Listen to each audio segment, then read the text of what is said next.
the earth to grow it, and not from the natural increase that God had provided for him. What's your thoughts on that? Well, he offered a cursed offering from a cursed earth. Simple as that. Cain offered a cursed offering from a cursed earth. The offering, he did not offer what God asked him. God showed him how to make an offering for sin. Something innocent had to die for something guilty. Cain would not do that. God, Jehovah himself, confronted Cain, and Cain would not follow orders. And Cain was the patriarch after Noah. I mean, not Noah, but Adam. He was going to be he was going to be the patriarch. By the way, Abel was never a threat to him whatsoever. Abel was not a threat to Cain at all. But Cain, because of his jealousy and because his rebellious spirit, killed his brother viciously. And God cursed the ground, double cursed, because of Cain. And then Cain went off into the land of Nod, took one of his sister's cousins, whatever she was, as a wife, and there invented slavery. There's where we have slavery. Yes, brother. Was the firstborn seemingly always rejected by God? The law of the rejection of the firstborn, yes. We have Esau rejected. We have Cain rejected. We have this all the way down through the Bible. You see this over and over again. And what is the rejection of the law of the firstborn? What does that say? What law is it for us today, the rejection of the firstborn? Dr. John, remember? Bill? What is the law of the rejection of the firstborn? When you're, yes. I know you know it. But our first birth, we have to be born again. That's right. Our first birth is of the earth, isn't it? And so God rejects that first birth, and then we must be born again. All right? Simple as that. All right. Now let's go back and talk about Patrick for just a few moments. I've done this before, but how many of you have heard me teach about Patrick at all? Some of you have. How many haven't? All right. I know there are several of you haven't heard me teach about Patrick at all. Patrick was a Baptist. The Catholic Church made Patrick a saint later. They fought him during his lifetime. The Catholic Church, Patrick was born from 387 A.D., when he was born, somewhere around there, 377, 387, and he lived maybe as far as 493. We don't have exact numbers on this, okay? Some people say he was born 370, died 460. The most conservative numbers are 387 and 493 A.D. is when he lived. Now, the Catholic Church had already become, Constantine had married the Church of the State. Okay? Now, let me just read some of this. This is W.A. Gerald's History of Baptist Church Perpetuity. And he writes this about, and I could have brought Neanders and Cathcart, a lot of other historians, and laid all this out to you here today because I have all this information. And on Neanders, on Volume 2, page 146 to about 150, if you want to read that. And Volume 2 of Neanders, that's a very rare book. But you can read about Patrick there also. And this is what W.A. Gerald says. The year of Patrick's birth is variously assigned from 377 to 387 A.D. The Catholic Church had already become the state, but it's in its early, what we call infancy. You know, they hadn't invented all the doctrines. I could put a chart up here and show you the whole history and the evolution of theology, which I have at home. You've seen that chart at home, some of you.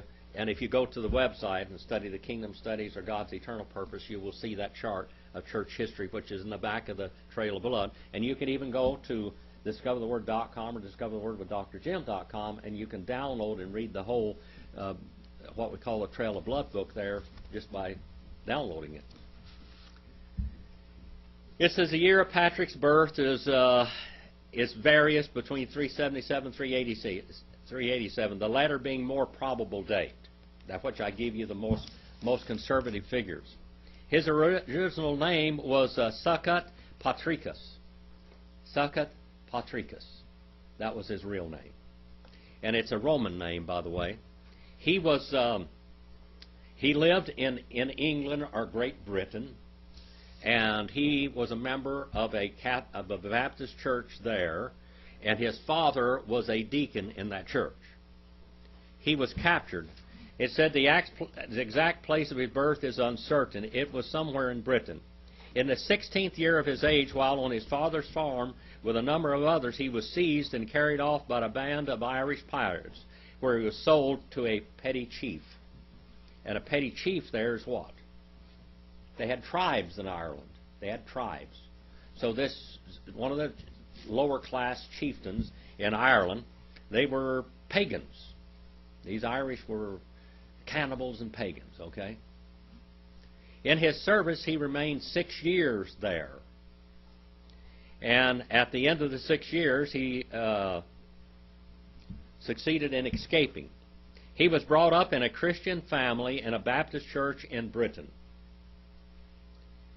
The truth which saved him when a youthful slave in pagan Ireland was taught to him in his godly home by Deacon Calpurnius, which was his father's name, is Deacon Calpurnius. In the church of which he was a member and an officer. A deacon is one of the two elders in a church, isn't it? On his escape from Ireland, he was 21 years of age. Being a stronger Christian, the Lord soon called him back to Ireland as a missionary for that blinded and pagan country. About this time, and before it, a missionary named Coleman established a church in Ireland, which we don't have much history about. Usher puts Patrick's death about A.D. 493, making his life, he lived over 100 years. Most of the historians say that Patrick lived over 100 years.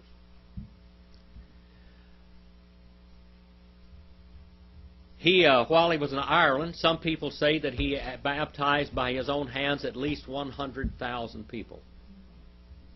A conservative figure is that he baptized 12,000 figure, very conservative. So he had baptized between 12,000 and 100,000 people. He established 365 churches in Ireland. He ordained deacons and pastors in every church. He organized a seminary in different places in Ireland, seminaries. Now the Catholics, if you go back there and you study the Catholic Encyclopedia, and I also have page numbers that you can go back and look what it says about him. The Catholic Church will say that he was a primitive Christian. Now what are primitive Christians? Randy, you know what a primitive Christian is? A primitive Christian. No, I did, yes, if I did. Okay. What do primitive Christians believe, Dr. John? You remember? How about Bill? What are they by doctrine and trait? What are they, Sharon? Baptist. All Baptist. They're all Baptist. By trait and practice, they're all Baptist. They call him primitive Christian. Well, if you go down and you check the doctrines of what Patrick taught, he was a Baptist. Neanders, in his history, says he didn't think that he had anything ever to do with the Catholic Church, because the Catholic Church began during this period of time. We had Novatian and Cornelius in 251 A.D. that fought over, and of course Cornelius got to be the pastor of that church in Rome. And then by 325, 330, 350 A.D., Constantine had married the church to the state and started trying to baptize babies, because why did they baptize babies? First, babies don't believe, do they? They can't make a profession of faith. But why did they baptize babies? Bill, do you remember that?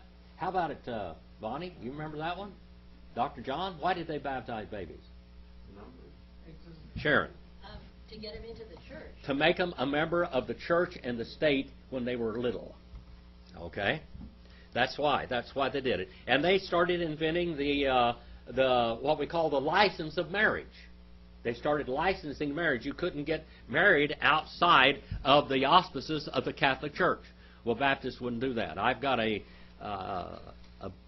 statement of faith that I read of the Paulicians, which was good for about 1,400 years. They believe this, the Paulicians did. And it said they didn't believe, the Catholics said they didn't believe in marriage. They didn't believe in the license of marriage. And until 1950, most Baptist churches, conservative Baptist churches, primitive Baptist churches today, if you go down and get a license to get married, and you get married by the license of the state, they will exclude you for spiritual fornication. Today, they will do that. That's today. They separate church and state. Well, they were fighting over all of this back then. Now, Patrick goes in there and he established independent churches. They don't answer to any other church at all, period. They're independent churches. He establishes associations where churches associate together to help support pastors and missionaries going into other areas. He did that. These are all Baptist traits, people. This isn't Catholic traits. The Catholics say that he invented and began the doctrine of celibacy. And he established monasteries. He didn't establish monasteries, he established seminaries. And he didn't invent celibacy. When was celibacy instituted by the Catholic Church? Many, many years later. You remember that, Brother Roger? Like 1120. 1123 A.D., brother. You were really close. 1123 A.D. That's when the doctrine, the hellish doctrine of celibacy started. It wasn't with Patrick. The Catholics tried to claim him later on because he had so much success. And they have all of these Catholic superstitious legends about Patrick. You can have it down today. And now they have these green beer and green wine and green whiskey or whatever, all this stuff for Patrick. And all of these, the four-leaf clovers and all this, this is all Patrick. But this is the real Patrick. Now, he established 365 churches. He established associations of churches. And there were no authority in these churches. The pastors and the deacons were servants to the church. In the Catholic Church at this time, the pastors had become to be domineering and Nicolaitans, as it says in the book of Revelation. Remember, during this period of time, he said, I hate the doctrine of the Nicolaitans. It says here in this book that the Romish people claim that Baptist was sent to Ireland by Pope Celestine. There is no historical evidence of that at all, and all of the evidence is contrary to that. All right? So, he established 3,000 elders in these 365 churches. He went to the presbyteries, he called the presbyteries together in these different churches. They would go and ordain elders, and he ordained 3,000 elders outside of the authority of the Catholic Church. There are letters in extant that are sent to Patrick by the Catholic Church telling him to desist, that he has no authority to do these things. And of course he said, I have all the authority that God gave me through the church that I was sent out from in Britain into Ireland. Do you have any questions about this? Did you learn something from this? Just a little bit? All right. He established 365 churches, baptized between conservative 12,000 to 100,000 people by immersion only. He didn't teach anything like transubstantiation at all. So he left two ordinances of the church, which were baptism and the Lord's Supper. He established deacons and pastors in these churches. Okay? And he established church associations. He established seminaries, not monasteries, in all of these churches in Ireland. And later on, after Britain was beaten up, that Irish sent back missionaries back into Britain after Catholicism got into Britain and totally destroyed all the Baptist churches there. Now let's go to Romans, the first chapter. We've been playing around in the book of Romans, and we're going to chase a rabbit back in the Old Testament from this because we're going to look and see what's going on here. I quit with verse 23 last week, but let's start with verse number 21.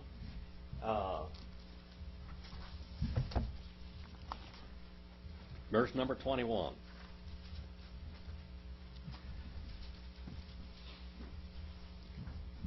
And because having known God by experience, not as God, they glorified or gave thanks, but became, what was this? Remember what this word was last week, Roger? They became morons. They became maniacs. They became matuo, is what the word is. They became empty, vain, idle, foolish, morons in the understandings of them. They couldn't put things together in their reasoning. Their reasoning was darkened.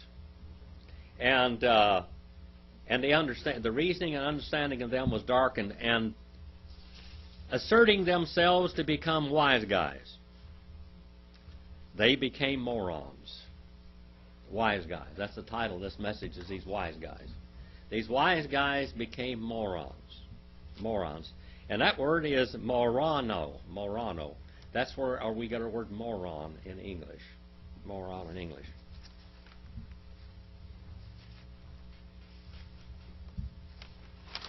No people in the world, no society of world, people in the world have ever been found that didn't believe in a deity. Did you know that?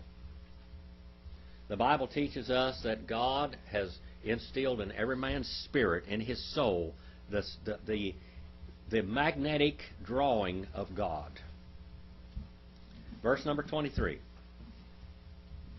Verse 23. And they exchanged. Each one exchanged the glory of the uncorruptible God in likeness of an image of corruptible man. What did Catholicism do? This is what we call, Catholicism is looked at upon as Christian in the world, isn't it? When you study church history, you study the history of the Catholic Church. What did Catholicism do? About 700 and 800 A.D. What did they begin to do, Brother Roger? You remember? They celebrate saints and they began to make images. In the 4th century, they began Mariolatry, the worship of Mary. Catholicism did. By the way, Patrick didn't do any of these things. He didn't believe in anything. I mean, his doctrines were straight Baptist, conservative, straight old line Baptist doctrines. It says they exchanged, they traded. They traded the glory of the incorruptible God in the likeness of the image of corruptible mankind. This is where we have the images of Patrick later on, even Patrick. And who's the God that helps you travel? Who's the saint that helps you travel? Christopher. All of these saints, they're all good luck charms. And they've traded the incorruptible God for good luck charms. Good luck charms. Now, they did that in all pagan society, didn't they? Did the pagans have a God over the waters? A God over the deserts? A God over the skies? A God over the rain? A God over the lightning bolts? All of these things. They had gods over all of these things. And they made these gods to look like mankind most of the time, didn't they? They're gods. What was the Greek and Roman idea of God? You remember that, sister? What was the Greek and Roman idea of God? Exalted men. Big men. 100-foot tall guys. Like Nephilim. Big people. Big humans that have all the lust of the humans. They all had wives, didn't they? All of their gods had wives. All of their gods had affairs. All of their gods fought over women, didn't they? And over territories. It's not God, is it? We have perverted God and brought him down to such a low level. A terribly low level. They exchanged the glory of the incorruptible God for an image in the form of a corruptible man and of birds. Have you ever seen any god of birds? What did some of these people in South America, what did they worship? Yeah, the thunderbird. What you call a thunderbird. the phoenix. Yeah. And 4-footed animals and crawling creatures. 4-footed animals. Did the Egyptians worship beetles? Did they worship beetles? Did they worship flies? What was the fly god? What was the god of the flies? Brother Randy? Beelzebub. The god of the flies. It was Beelzebub, okay? Did they worship cows? All right. You remember what Aaron did? The goldsmith Aaron? What did he do? He carved out a wooden image of a calf. And what did he do with the gold? He pounded it out.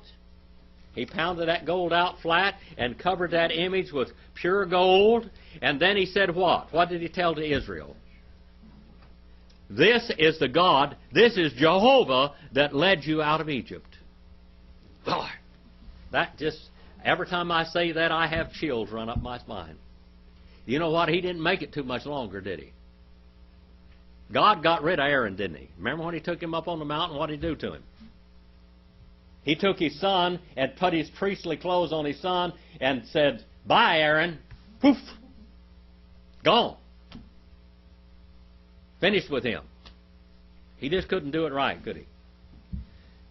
Four-footed animals and crawling creatures. And therefore God gave them over to the lust of their hearts. To the lust of their hearts. Remember verse number 24. Therefore he handed over them, the God, to the lust of the hearts of them, unto uncleanness, and to dishonor, to be dishonorable, the bodies of them in themselves. Now let's go back and let's look in the Old Testament, some words, some things. Go back to the book of Exodus. Exodus chapter 20. Exodus. What's the word for Exodus in Hebrew, Brother Roger? You remember? Exodus, We'ele Shemot. We'ele Shemot. And these names. All right, Exodus, the 20th chapter. And let's look and see what God has said in His law. And this is the first giving of the law, isn't it? This is it. This is Moses. Then God spoke all these words, saying, I am the Lord your God. I am Jehovah your Elohim, who brought you out of the land of Egypt. Not that calf down there. Okay, not the calf. Who brought you out of the land of Egypt, out of the house of slavery. You shall what? You shall not keep on having gods before me. You shall not keep on having these little diminutive gods before me. You shall not keep on making for yourselves an idol. Now, this is what it says in Hebrew. Am I right, Brother Roger? We studied this, didn't we? Sharon, you were there. You shall not keep on making idols for yourselves. You shall not keep on making idols and in the likeness of anything which is in heaven. No angels either. How many people worship the image of angels? Huh? Yeah. Or above the earth, or beneath the earth, or down under the earth. Dog. Dog. What does dog mean in Hebrew, Brother Roger? Fish. What did the Ninevites worship? Nineveh is called the house of the fish god. And when that great Leviathan, or whatever it was, spit Jonah out on the shore there of Nineveh, they were very surprised. They believed in that fish god, but now Jonah is going to preach a different God unto them. Not the God of the fish, but the God of heaven. Anything down under the water or down under the earth. No worms either. Do people worship snakes? Yeah, they do. Do it? Yes, Brother Randy. Is Mosul in Iraq? Is what? Is Mosul in Iraq the present day, the old Nineveh? I can't tell you for sure. I'd have to look at a map. Because it's not near the ocean. Yeah. That's what I was... Yeah. Well, Nineveh was not on the shore. A lot of people, I mean, I preached this before some of you. Nineveh was not on the seashore. Okay. It was on the banks of the Tigris River, the east side of the Tigris River, okay? And the Tigris and the Euphrates run down into the Persian Gulf. Now, let me tell you a little bit about Jonah. How did Jonah get to Nineveh? That's what that was... Okay. Now, I taught this at home here in the God's Eternal Purpose classes here a while back, and I preached it over there at the Town and Country Baptist Church and several different times. But that fish that swallowed Jonah, Jonah was dead, and he was in Sheol that he cried out to God from Sheol. He's not alive in the fish's belly. And the word is dog there, and it means big fin, and most probably it was a leviathan, okay? A large sea serpent dragon, a sea dragon, literally. And this sea dragon swallowed him, and now, where was he going? Where did God tell Jonah to go? Jonah lived he lived in the Galilee region, didn't he? Yeah. Okay. And he would live not too far from Nazareth, and he told him to go up there about 600 miles up there to Nineveh, across land. Yeah, but he went to Spain instead. Now, Spain is about 2,500 to 3,000 miles the other direction. Now, someplace out there in the Mediterranean Sea, where he got on, and I talked about how God ordained and foreordained the fish, the captain, the crew, the ship, and all this stuff. The Tarshish, they were shipbuilders. And anyway, this was a large ship, and he gets in there with all the crew, and he takes off out there in the Mediterranean Sea, and there's a great storm, and everybody's praying to their gods. And Jonah is down in the bottom of the hold of the ship, down there asleep, because he knows he's going to die and God's going to kill him. He don't care. He's not going to do God's will. He's not going to do it. He'd rather be killed than to go over there and preach to those Ninevites, because he knows the Ninevites, God's going to sin against them. And the Assyrians, which were these Ninevites, later on are going to carry off Israel into the captivity, aren't they? The Assyrian captivity. We've got the Babylonian captivity. We've got the Assyrian captivity. He's going to carry them off. So this fish, finally Jonah owns up to them, and he said, "Why are you doing this? What kind of an outlaw are you? Are you a terrible bad man, a killer? What are you?" Well, he says, "I'm an Israelite, and I worship the God who created the heavens and the earth and the ocean and everything." And they all got saved. They all got saved. And he said, "You have to throw me overboard." And they prayed to God and said, "Oh, Jehovah, don't kill us. Please don't kill us. We know that you're the God of heaven and everything. Don't kill us now because of this man. We're innocent." And so the storm just kept getting worse and worse. They kept throwing the cargo overboard and everything. And they finally said, Jonah says, "Throw me in the water." And Jonah was thrown in the water. And what happens when you get out there in the middle of the water, in the ocean, in the middle of a storm? Usually what happens? Huh? Randy? Go down. Sharon? You drowned. Yeah. He drowned. He died. He drowned. And the fish, the dog, swallowed him. Okay? Dog. I didn't say dog. Okay? Dog swallowed him, whatever it was, a leviathan or anything. Now he's out there in the Mediterranean Sea, and we find him the next. He's praying from Sheol. His body is in the belly of the fish, but his soul is in Sheol. And he's praying to God from Sheol. It says that, doesn't it? In Hebrew. We studied the whole book of Jonah in Hebrew. Now he's out in the Mediterranean Sea, somewhere between Joppa and somewhere between Spain. That's a long way from Nineveh, isn't it? Now, how does he get to Nineveh, Brother Randy? How many miles does he have this fish swim to get to Nineveh? You'd have to swim around Africa. He'd have to go all the way around the Cape of Africa, all the way up into the Indian Ocean, all the way up into the Persian Gulf, and all the way up where the Tigris and Euphrates, and takes the Tigris and Euphrates up there where it splits off into the Tigris River, and that fish has got to swim all the way over there and spit him out, and he's got to do that in how long? 3 days. How many thousands of miles is that? You've been there. Well, I mean, we're talking How many thousands of miles we're talking about swimming? 11 and maybe 15. 11 to 15,000 miles. There's a lot of miles in it. Now, can God make that fish swim that fast? Sure. He could be supersonic, if that's possible. Or could he make the fish fly? Could the fish fly over there and hit the Tigris and then swim up and spit him out? No problem with that. Now, if it was a leviathan, The Chinese always put on this dragon, this Leviathan that they worship and play around the streets with. It's always got wings on it, and it's always breathing smoke. That's what we call a tanin in Hebrew. Those rods of Aaron turned into tanin, those dragons. There were Leviathans in the floor of Pharaoh. So were Janus and Jambres rods. There were 3 Leviathans in the floor. One of them was God's, and 2 of them were the devil's Leviathans. Now, they get over there, however he gets over there, this 10,000, 12,000 miles away. That's a fact. Can God do it? I have no problems with it. No problem with it at all. But we're worshiping. God tells Israel, don't worship things. Jesus told that woman in John the 4th chapter, she said, where shall we worship? In Jerusalem or here on Mount Gerizim? And what did Jesus tell her? It comes a time, and now is, what? When men will worship God in spirit and truth.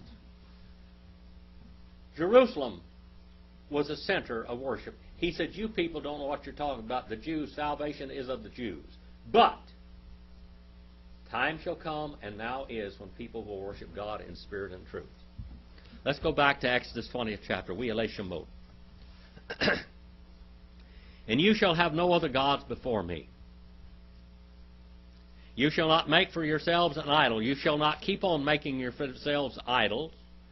And in the likeness of what is in heaven, above, or under the earth, beneath the earth, or what are on the earth. You shall not worship them. You shall not keep on worshiping them.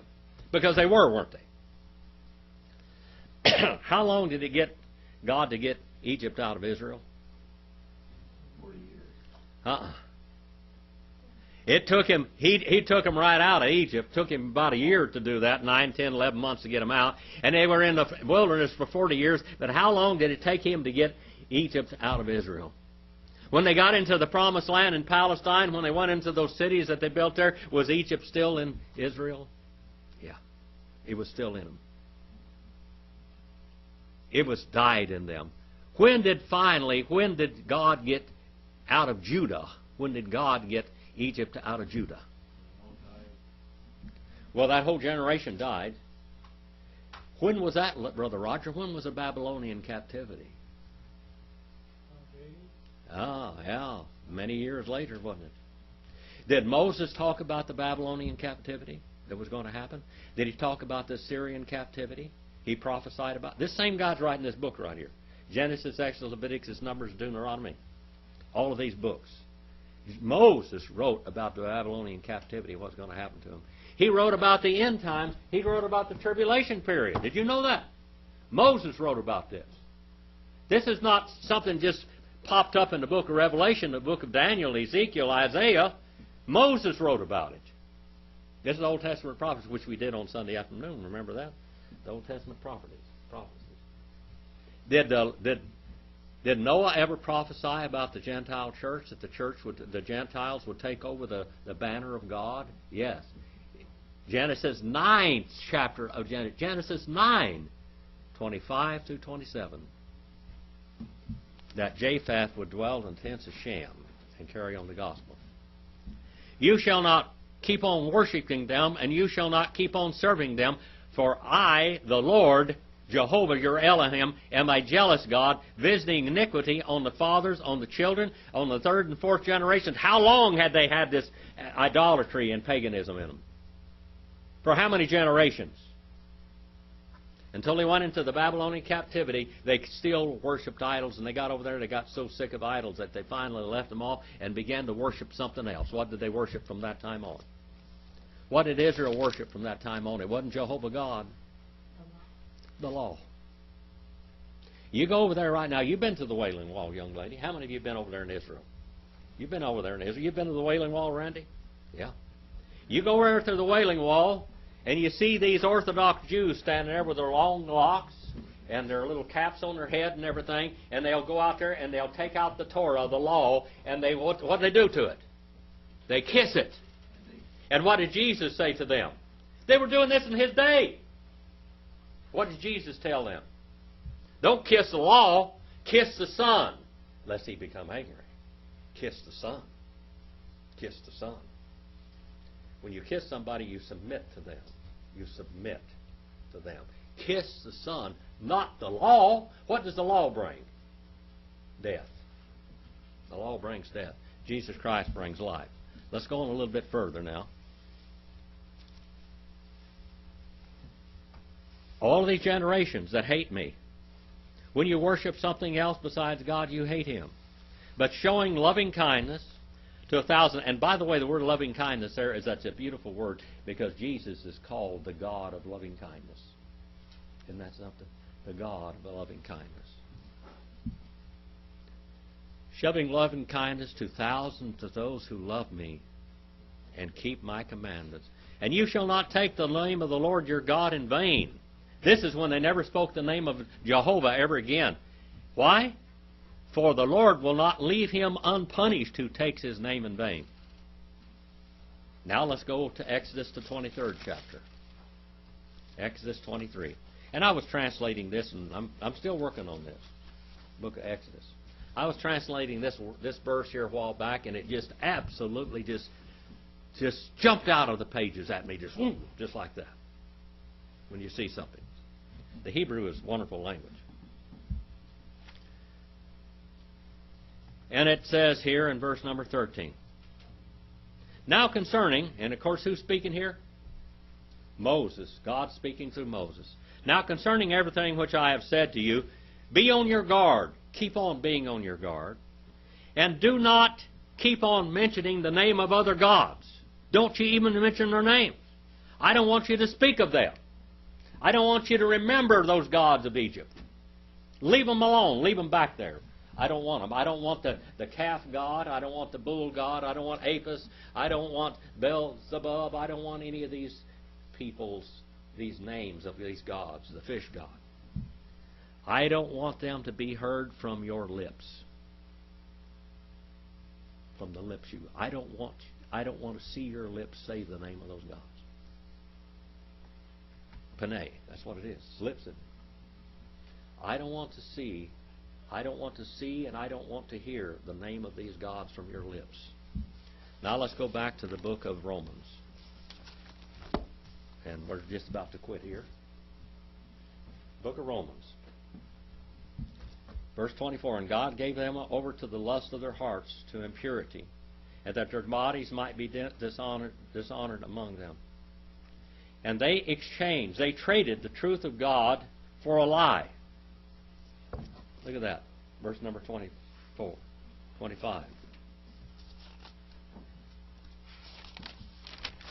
And they traded away. They transformed, they exchanged the truth of God into a lie. And they handled themselves uncarefully, unworshipfully. And they served and they worshipped the creature, a created thing, a materially created thing, a rock. How many people have you ever seen worshiping a rock? Bunch of them still. Huh? There's a lot of people worship rocks. Down in Mecca they worship. Yeah. Rocks. What's a big rock? Are created things. And the one having created, and they exchanged the truth of God for a lie and worship and serve the creature, created things, rather than the one that created them, who is blessed forever. Amen. And then we'll start off on verse number 26 next week. Do you have any questions? Any comments? Anything, Brother Mike? Did you get something out of this today? Did you learn a little history and all that? All right. I don't have anybody here to do the prayer request. I'll have to do that, I guess. Here it is. Okay. Let me shut the cameras off. Thank you for enduring those hard seats and putting up with my not bringing the camera so early.